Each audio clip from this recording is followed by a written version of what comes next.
Assalamualaikum warahmatullahi wabarakatuh. Bismillahirrahmanirrahim. Alhamdulillahirabbil alamin wa bihi nasta'inu fil umuri dunya waddin. Wassalawatu wassalamu ala rasulina Muhammad sallallahu alaihi wasallam wa ala alihi wa ashabihi faman tabi'ahum bi ihsani ila yaumiddin. Amma ba'du fa ya ibadallah, usi nafsi wa iyyakum bi taqwallah haitsu kama qala Allah jalla wa ala ya ayyuhalladzina amanu taqullaha haqqa tuqatih wa la tamutunna illa wa antum muslimun. Bapak Ibu rahimakumullah, alhamdulillahirabbil alamin. Malam hari ini kita bisa hadir bersama melaksanakan kajian rutin kita setiap malam Kamis, pembahasan seputar fikih ibadah. Salawat dan salam semoga tetap tercurahkan kepada baginda Nabiullah Muhammad sallallahu alaihi wasallam. Malam hari ini yang seyogianya hadir di tengah-tengah panjenengan adalah beliau Ustadz Agus Effendi.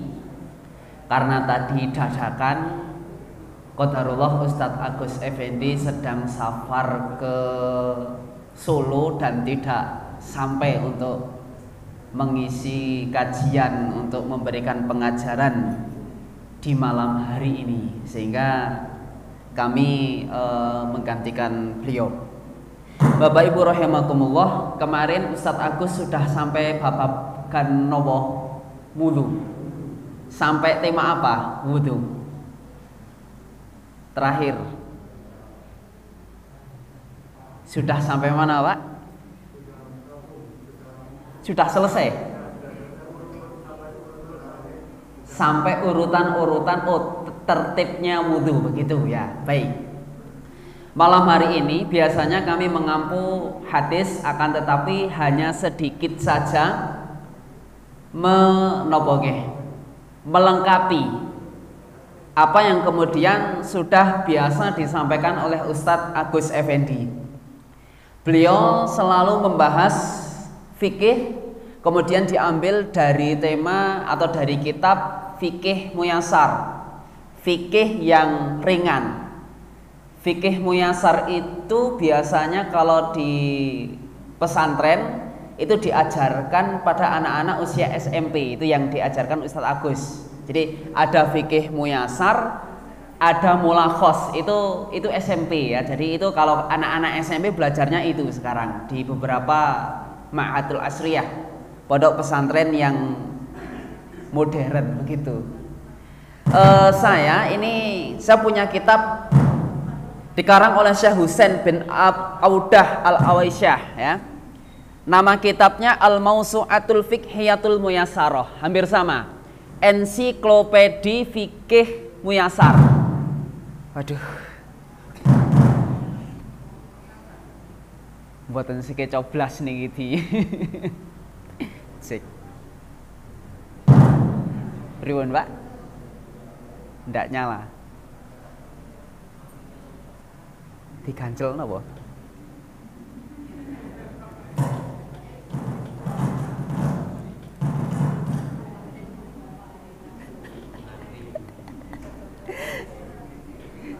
Cek, oke.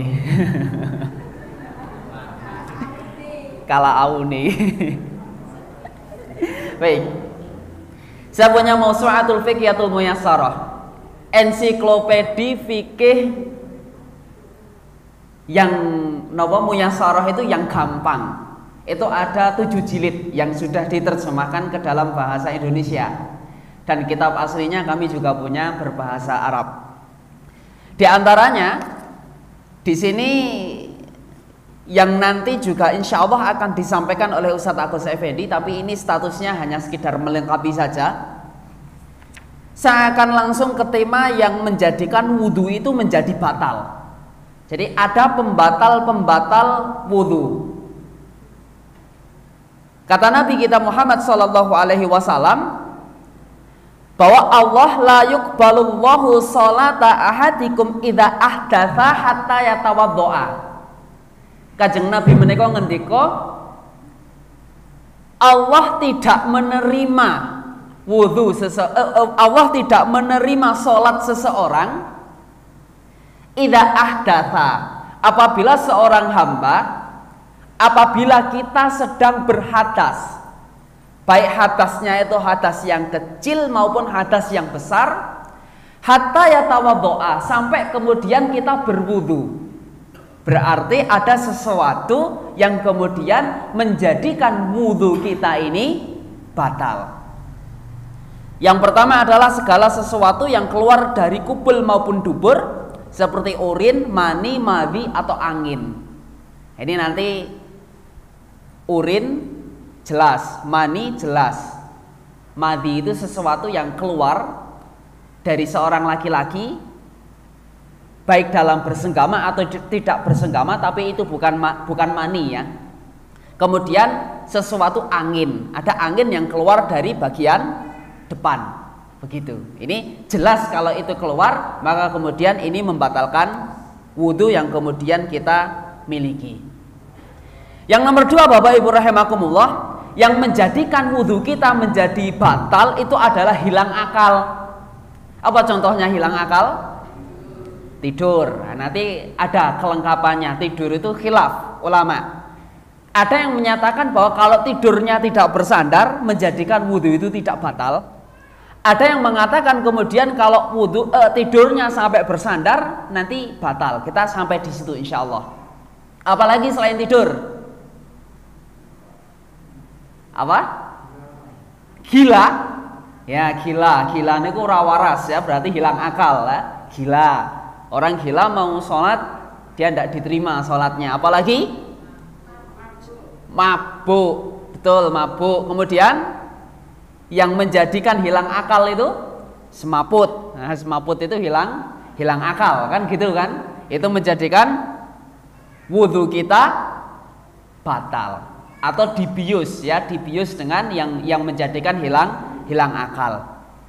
Kemudian Bapak Ibu rahimakumullah, ini masuk khilaf. Yang berikutnya yang menjadikan wudhu kita batal itu adalah menyentuh nyuwun sewu dalam tanda kutip kemaluan. Menyentuh apa? Kemaluan. Ada yang menyatakan bahwa menyentuh kemaluan itu membatalkan wudhu manakala kemudian disentuh menggunakan ini apa ini? Telapak ya. Batinnya tangan. Ini zahir, ini batin. Batinnya tangan. Ini kalau kemudian menyentuh sesuatu itu, menyentuh kemaluan itu, maka kemudian itu menjadikan batal. Hadisnya adalah yang diriwayatkan oleh Abu Hurairah bahwa Nabi Shallallahu Alaihi Wasallam bersabda, "Idza afdha ahadukum biyadihi ila farjihi." Kalau seseorang menyentuh dengan tangannya, apa yang disentuh? Farjihi, kemaluannya. Walaisa bainahuma sitrun. Tidak ada antara tangan dan kemaluan itu sitrun. Sitrun itu sitar ya, nopo pembatas, kaos tangan, nopo tisu dan lain sebagainya. Wala hijabun, tidak pula ada hijab. Fal yatawaddo, maka kata Nabi Shallallahu Alaihi Wasallam, hendaklah orang yang seperti ini yang menyentuh kemaluannya dia kemudian harus berwudu. Hadis ini diriwayatkan oleh Abu Hurairah. Itu pendapat yang pertama yang menyatakan bahwa menyentuh kemaluan itu membatalkan wudu. Pertama, konsentrasi. Ada hadis yang kedua dari Thalik bin Ali. Dia bertanya kepada Kanjeng Nabi tentang seorang laki-laki yang menyentuh kemaluannya setelah berwudu. Jadi misalnya kita sedang berwudu di dalam kamar mandi, kemudian tidak sengaja niatnya aja ngagem celana atau mau pakai handuk, ternyata kemaluan itu tersentuh oleh tangan kita. Ini ditanyakan oleh Kanjeng Nabi. Lalu kemudian Nabi Shallallahu Alaihi Wasallam bersabda, "Wahal huwa illa bad'atun minhu." bukankah nyun sewu kemaluan itu merupakan salah satu bagian dari tubuhnya? Itu kata Nabi. Artinya apa? Hadis ini memberikan pengertian bahwa seorang laki-laki yang kemudian berwudu, kemudian tangannya menyentuh kemaluannya dan disampaikan masalah itu kepada Kanjeng Nabi, maka Kanjeng Nabi mengatakan, bukankah itu juga bagian dari tubuhnya? Bapak Ibu rahimakumullah, nyun sewu, kita berwudu. Setelah kemudian kita berwudu, kemudian menyentuh telinga, batal tidak wudu kita? Bukan batal. Kemudian setelah itu kita menyentuh perut, batal tidak wudu kita? Tidak batal. Nah, Nabi mengatakan seperti itu. Itu yang namanya tempat keluar air kencing itu juga bagian dari tubuh manusia. Dan tubuh manusia itu bukankah sesuatu yang najis? Yang pertama menyatakan bahwa menyentuh dengan telapak tangan itu batal dengan hadis dasar yang tadi pertama kami sampaikan. Yang kedua, para ulama kemudian menyatakan bahwa menyentuh itu tidak membatalkan wudu. Di sini Syekhul Islam Ibnu Taimiyah menggabungkan antara kedua hadis tersebut. Hadis dari Busrah dengan hadis dari Tolak bin Ali. Kemudian ia menyatakan, yang menafsirkan atau ia menafsiri bahwa hadis yang pertama itu yang menyentuh kemaluan itu dan kemudian membatalkan wudu adalah menyentuh kemaluan bisyahwat, dengan syahwat. Itu yang pertama. Adapun makna hadis yang kedua yaitu menyentuh kemaluan bi ghairi syahwat, dengan tanpa syahwat. Jadi dalam kitab ini disebutkan bahwa ternyata menyentuh kemaluan kalau tidak dengan syahwat, sekalipun itu kemudian menggunakan batinnya tangan kita, maka tidak membatalkan wudu. Tapi kalau menyentuhnya dengan syahwat, walaupun tidak menggunakan batinnya tangan kita, maka di situ juga membatalkan wudu. Inilah khilaf para ulama. Dan nanti juga Ustadz Agus insya Allah sampai pada bab yang demikian. Kenapa dalam dunia fikih itu kok terjadi banyak khilaf? Oh kalau begitu Islam itu nggak relevan dong. Oh kalau begitu aturan fikih itu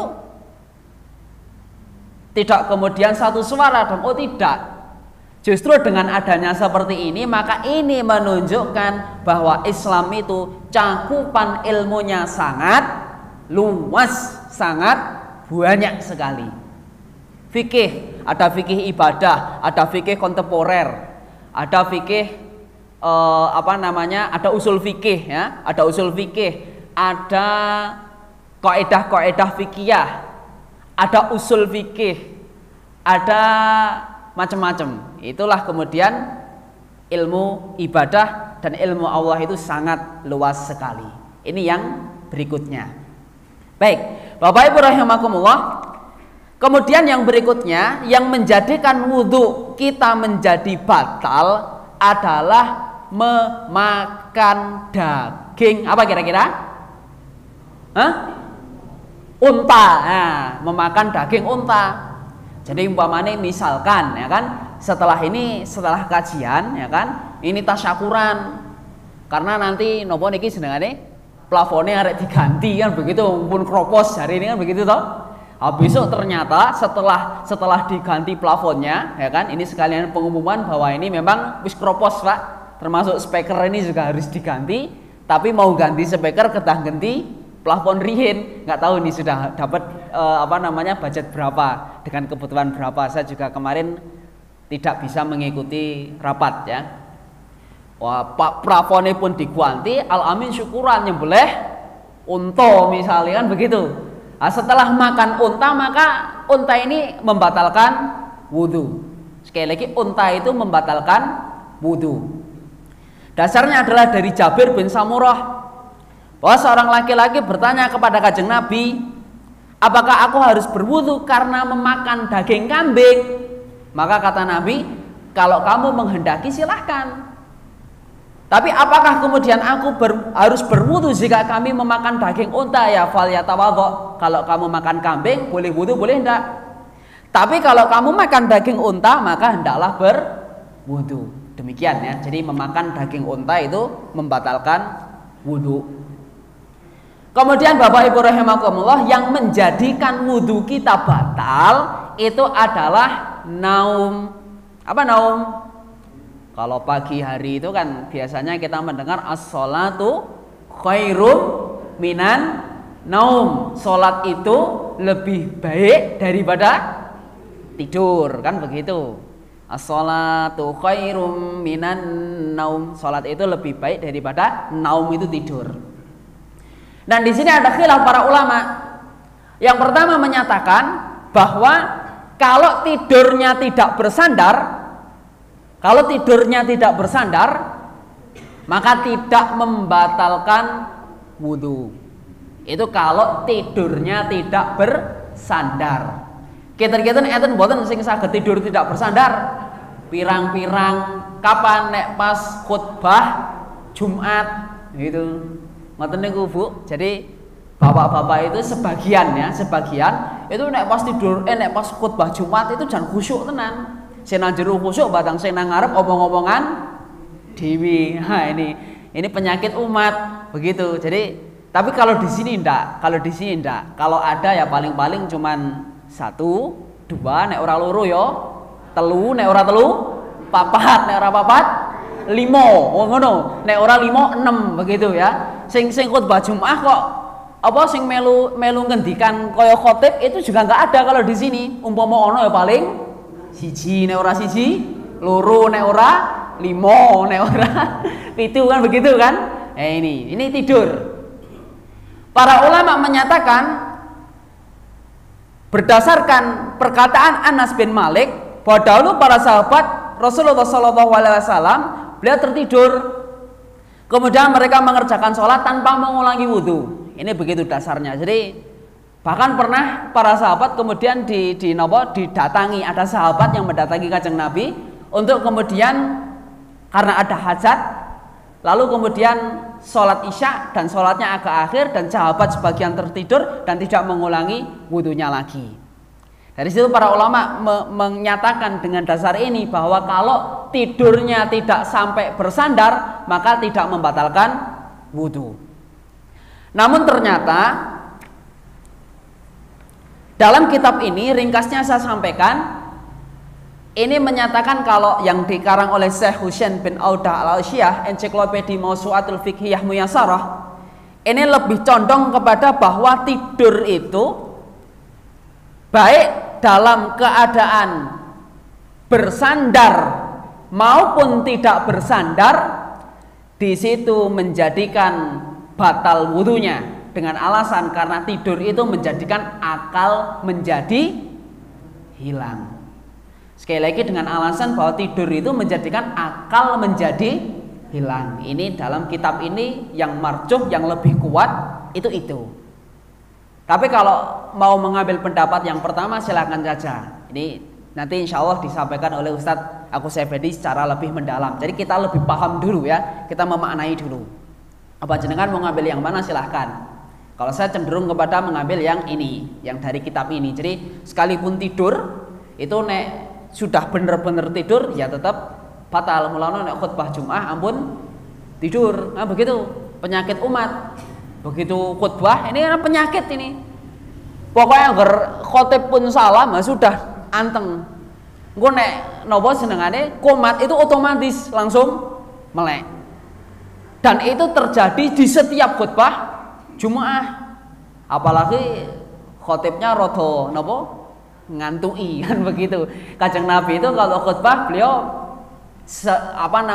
mukanya itu seakan-akan sedang mengumandangkan bahwa di belakang situ itu ada pasukan yang ingin menghancurkan kita. Artinya apa? Dengan nada yang tinggi. Jadi ya tidak dibenarkan khutbah Jumat kok dengan nada yang rendah. Napa meleh mendayu-dayu meninabubukan jamaah ini juga buatan syariatnya tidak seperti itu. Begitu itu khutbah Kanjeng Nabi. Neng ojo kemudian kadang orang tidak paham. Wah kena khutbah keras. Nah, itu ya memang seperti itu khutbah Rasulullah seperti itu. Baik. Ini pendapat yang menyatakan bahwa tidur itu termasuk yang membatalkan wudhu. Bapak Ibu rahimakumullah, itu bagian-bagian yang di dalam kitab ini yang menyebutkan bahwa sesuatu wudhu itu bisa batal karena apa tadi? Yang pertama, hilang akal, ya keluar dari apa? Dubur dan kubul, kemudian hilang akal, kemudian menyentuh kemaluan dengan syahwat, makan daging unta, dan yang berikutnya adalah tidur.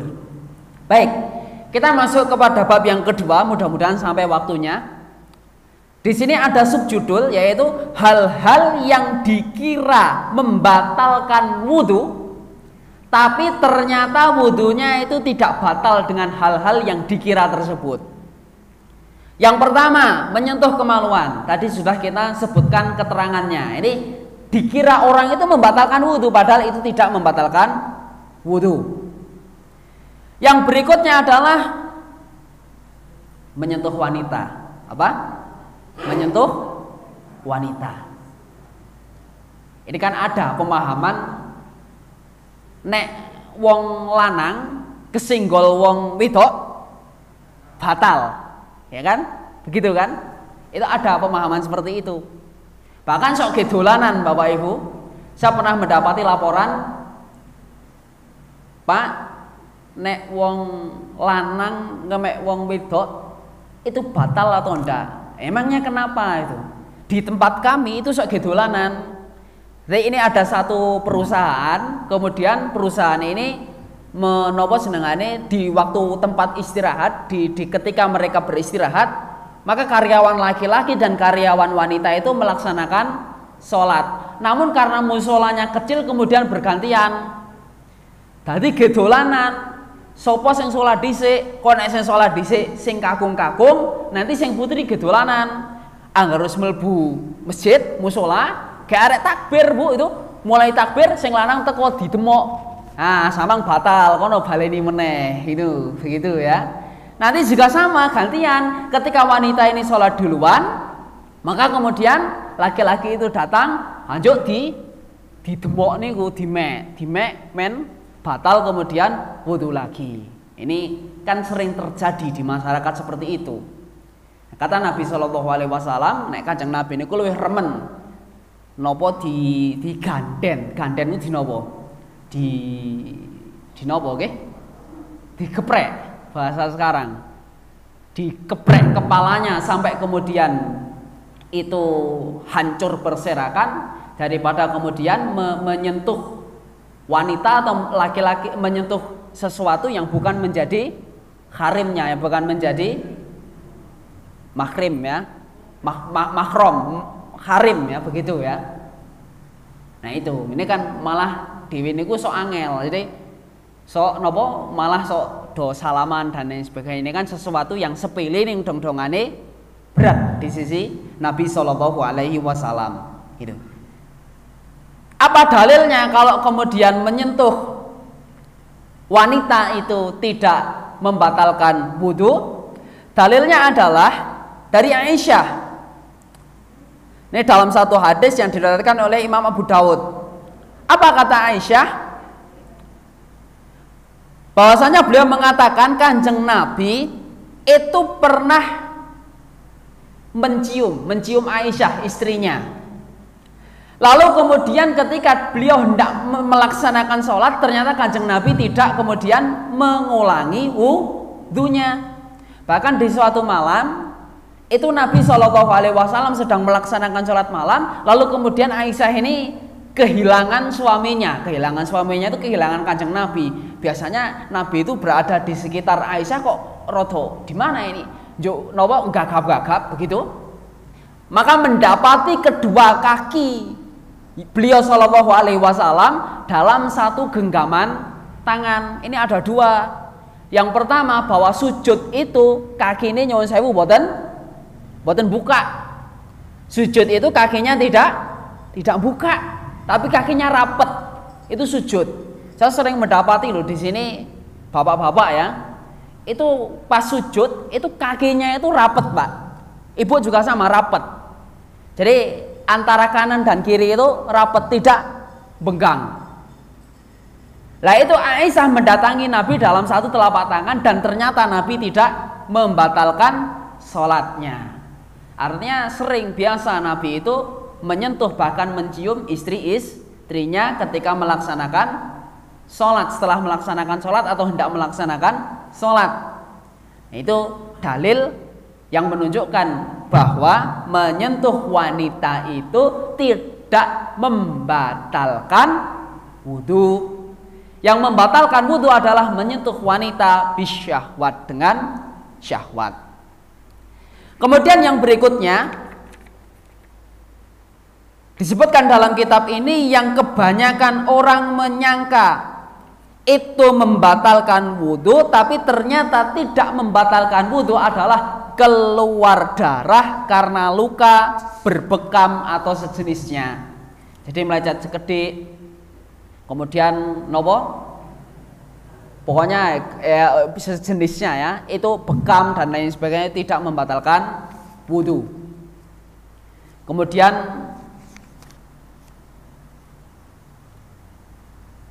ragu apakah sedang hadas atau tidak, ini juga sering terjadi.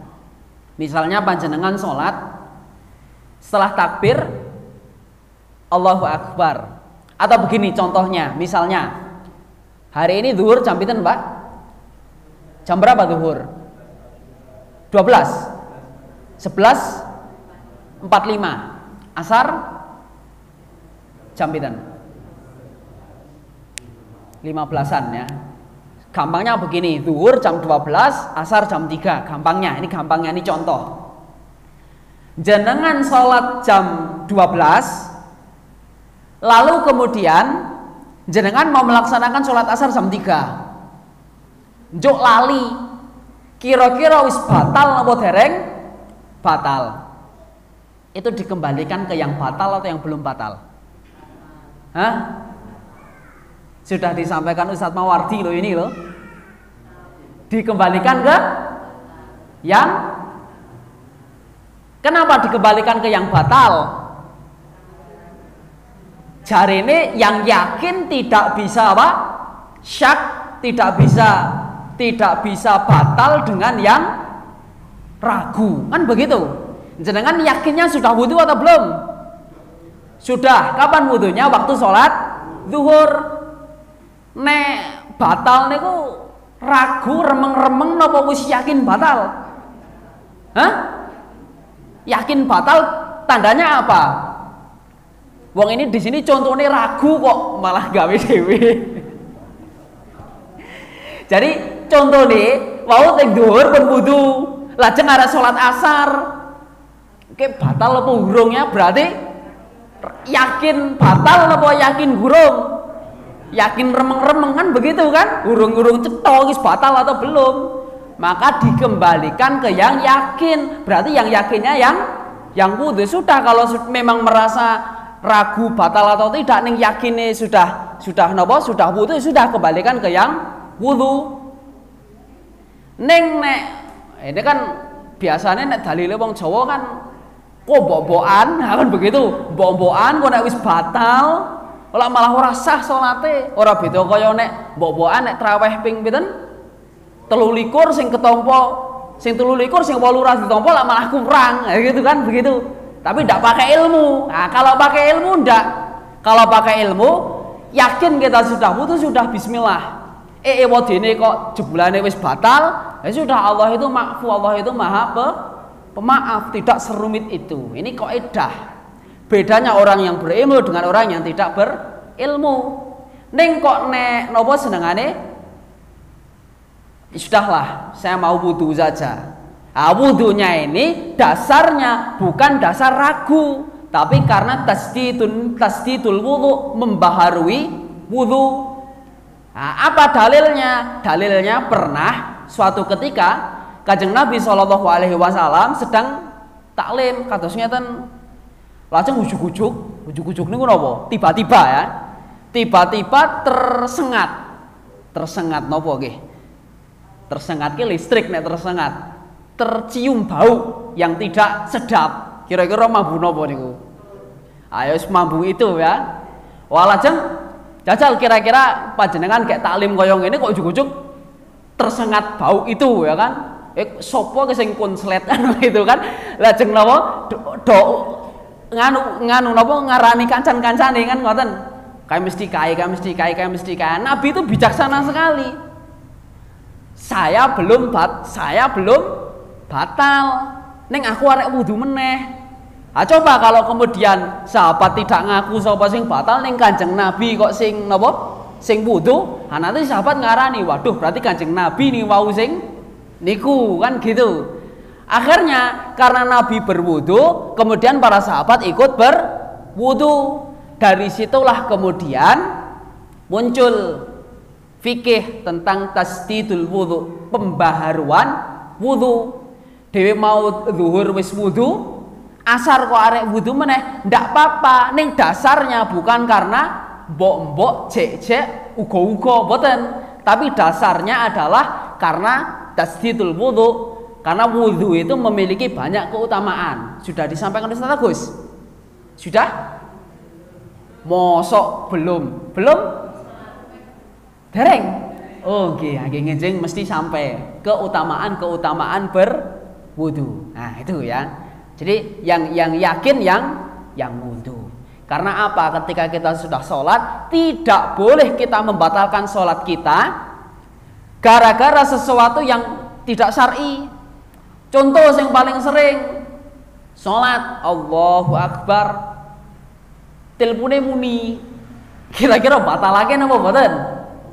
Kebanyakan loh, mesti batalake. Kok dalile ya ngene, alwung sholat khusuk timbang sholat kepikiran HP muni kan begitu kan? Padahal membatalkan sholat itu dosa kalau tanpa udzur syar'i. Wala tubtilu a'malikum. Jangan kamu membatalkan amal-amal yang kemudian sedang atau telah kalian kerjakan. Batalake sholat. Begitu. Ragu apakah sudah berhadas atau tidak. Idza wajada ahadukum fi batnihi syai'an, jika seorang merasakan sesuatu dalam perutnya, jenengan kayak sholat kok muncul suara gemuruh yang tidak karuan itu, lajeng ragu ki batal apa ora. Akhrajahu minhu syai'am la, keluar atau tidak, fala yakhrujanna minal masjid. Ada penekanan nun taukid, jangan kamu keluar dari masjid, jangan kamu membatalkan amalmu itu, sholatmu itu. Hatta yasma'a sautan aw yajidarihan, sampai kemudian kamu mendengarkan sautan, sautun, saut itu suara. Ora ana ambune Pak, ning metu suarane ya batal. Saya tidak mendengar suaranya tapi ada baunya, maka ya batal. Jadi suara dan bau itu menjadi indikator bahwa kita telah mengeluarkan hadas, maka kita harus berwudu. Baik, itu Bapak Ibu rahimakumullah yang dapat kita sampaikan. Oh ya, ada lagi, memotong rambut dan memotong kuku itu tidak membatalkan wudu. Saya tidak tahu kenapa dalam kitab ini kok ditulis seperti itu. Mungkin ada yang berpahaman bahwa nek motongi rambut niku membatalkan wudu. Mungkin ada yang berpendapat seperti itu. Bahkan dulu saya sempat mendapati, nyun sewu, dalam keadaan saum, dalam keadaan siam, dalam keadaan berpuasa, itu ada orang yang tidak berani membersihkan telinga dengan anggapan bahwa membersihkan telinga itu membatalkan puasa.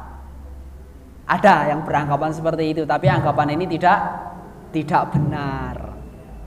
Ada pula dalam kitab ini dituliskan bahwa mengusap air ke leher ini adalah sesuatu yang tidak disyariatkan ketika berwudu. Berarti kasus ini pernah terjadi. Ada orang meyakini bahwa nek ngusap nopo niku rambut tuh kan, gulu tuh kan, leher ngasek teles semuanya. Ini mungkin ada, itu la aslalahu, tidak ada syariat yang demikian. Saya kira cukup, karena ya insya Allah besok kita akan disampaikan oleh Ustadz Agus. Ada pertanyaan barangkali? Cukup nggih? Silakan.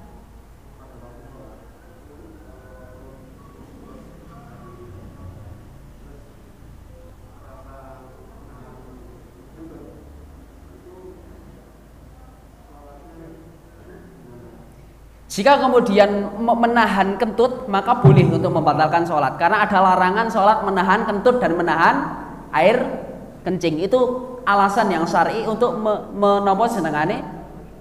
membatalkan sholat. Jika ya begitu. Ada lagi tambahan di sini, yaitu nyuwun sewu yang punya penyakit loss control ya. Jadi nopo niku? Napa Pak? Ah ini ya, jadi wis ora iso ngempet, wis pokoknya keluar terus begitu. Kalau orang punya penyakit itu, dalam kitab ini disebutkan yang penting dia ketika mau sholat memperbarui wudu. Ketika dalam sholat keluar wis pancen usahane pol niku, jan samonten niku sudah pol begitu. Lajeng kita memang sering merasakan adanya keraguan, sujud itu mungkin masih keluar, barangkali ini kan air kencing yang tidak tuntas atau kemudian menjadi syak begitu ya. Ada lagi? Silahkan.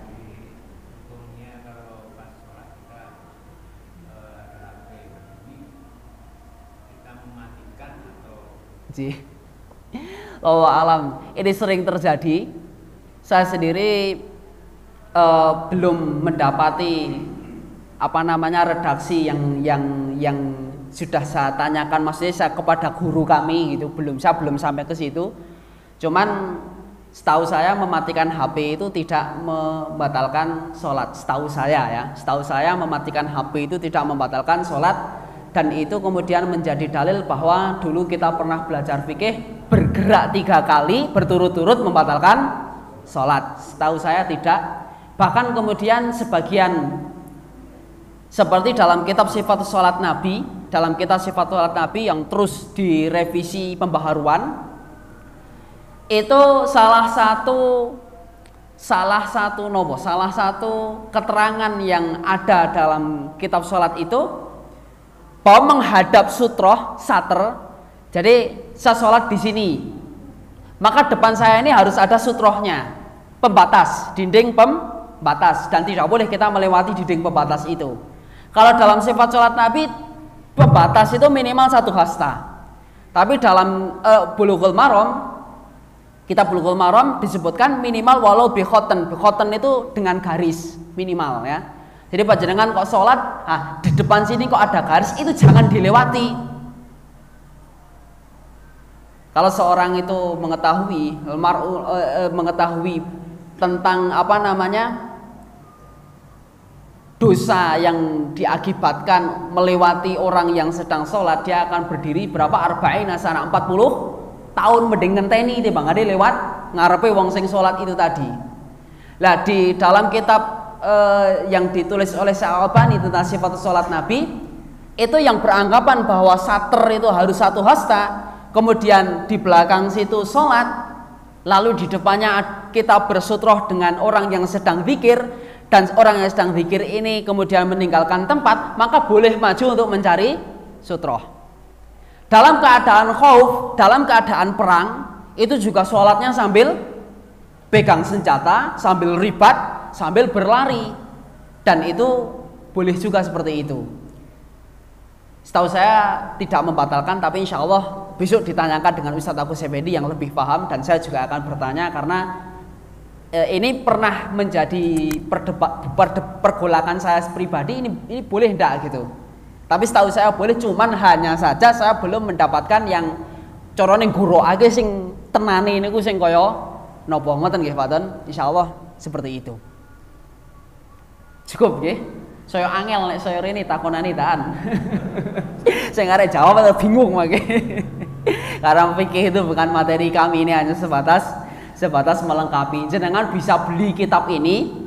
Kalau yang fikih Muyassarah itu harganya sekitar 100.000 ya.